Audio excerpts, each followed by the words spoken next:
Wow, what a game, man. The Bison won 82-62. A lot of up and downs in the second half, man. It definitely didn't seem like that coming out of halftime, though. The Bison down by 3, and we wondered what they were going to be able to do to gain a momentum shift in the second half. And, boy, it came in the form of great offense, and the defense really clamping down in the second half. Yeah, man, in the beginning, Denver still had us in the beginning.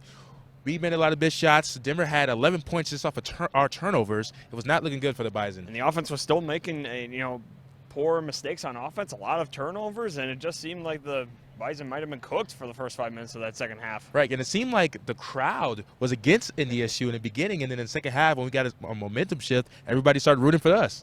Yeah, and, it was definitely so strange. It was like on a 180. It seemed like the fans just really came out here. And, there weren't, the stadium was still mostly SDSU fans at this point, but the NDSU fans that were here, they pumped it up to 11 after we started getting the momentum back. Yeah, but I'd say Sam Griesel, Grant Nelson, and Tyree Edey definitely were players involved to get the momentum shift. Tyree Edey getting that and one, Sam Griesel getting those layups, and defense, man. Tyree Edey, like I said before, had great defense. Multiple great plays on both sides of the ball, and there were just those exciting plays that get you all amped up. And, there weren't a lot of those in the first half. There were great plays, but there were none that made the crowd, get on their feet. And there were plenty of those in the second half. A lot of slam dunks, a lot of, great plays to charge through fouls. It was amazing to watch. NDSU ended up having a 13-point run at one point.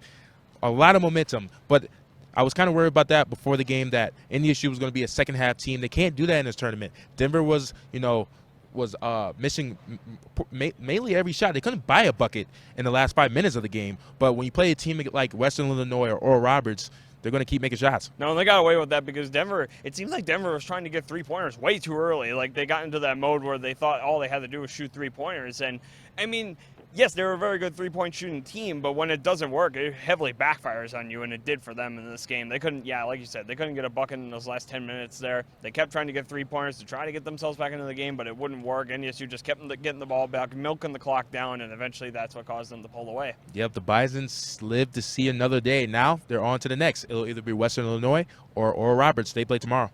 Yeah, and it'll be interesting to see as NDSU has played both of them, and they were a very competitive series for both teams. Oral Roberts had one game on us. Western Illinois had one game on us. Oral Roberts were both very competitive series, and we all know how the last game against Oral Roberts ended, so it'll be very interesting. But I think for tonight's game, good player of the game, Rocky Cruiser, 22 points again tonight, getting over 20 points. It's definitely amazing to see what he Definitely Rocky Cruiser is a player of the game. He did a great job keeping the unit together because it looked like they were falling apart even in the beginning of the second half. And he was like, hey, let's pull together, get the crowd in this, get the bench in this, and got a good momentum shift. It's easy to see how he energizes this team. As you can see, you'll be able to see throughout highlights that he always gets so pumped up whenever he scores. Any M1s, I love his expression.